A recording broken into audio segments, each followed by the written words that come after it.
Hello friends, welcome back to the new video. In this video guys, we are going to talk about how to disconnect headphone to our Xiaomi phone. Guys, you want to disconnect this headphone to your phone.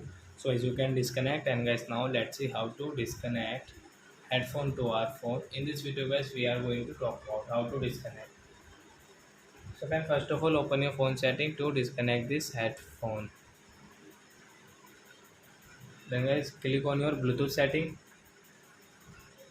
So you can see guys, we have connected this headphone, and guys, you want to disconnect. So you can see this right side arrow, this blue one, guys, tap here, and guys you can see this unpair. So guys, tap here. So this headphone will disconnect, and guys they will off it.